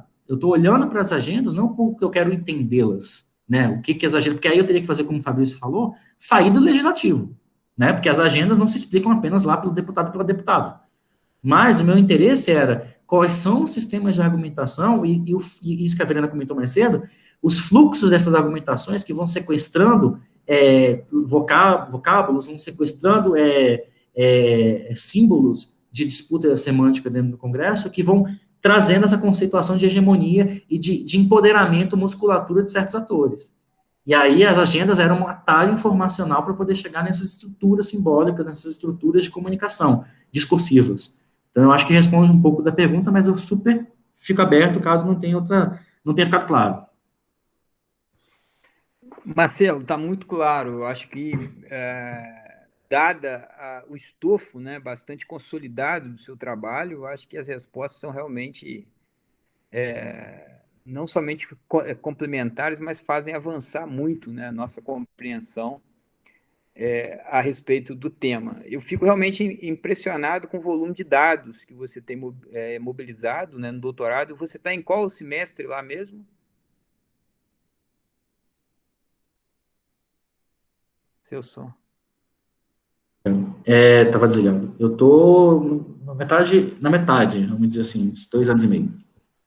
Porque realmente é um volume de dados consideráveis, né? E é considerável e que, de alguma forma, já prometem um trabalho aí bastante volumoso. Você já está convidado a apresentar o trabalho aqui no momento em que ele estiver em sua fase de encerramento, né? Então é isso. Eu queria te agradecer novamente por ter topado participar. Espero que você possa participar dos outros encontros aí que a gente vai fazer. Na semana que vem nós vamos ter, como eu disse, o professor Ivan Marques, da UFRJ, né, que vai falar sobre avaliação da CAPES e decolonialidade. Né? Estou vendo que o João está aqui também. O João seria bom. O horário vai ser o mesmo, 16 horas. A gente deve fazer em acordo com os Sociolives, né, da pós aqui. Deve ser transmitida ao vivo, né? Por aquele canal. É isso então, gente. Agradeço a Priscila novamente pelo apoio aí, pelo suporte, e as colegas e colegas que apareceram aí para o debate. Um grande abraço e boa noite a todo mundo. Muito obrigado também, viu, pessoal? Depois, se puder compartilhar o vídeo, eu gostaria de ter acesso também. Valeu, Marcelo. Obrigado, Fabrício. Um grande abraço, Jean. Um grande abraço a todo mundo. Obrigado a todo mundo aí pela tchau, atenção. Lid. Tchau, Lucas. Tchau, João. Gente. Tchau, Priscila. Obrigado, Fabrício. Marcelo e Jean.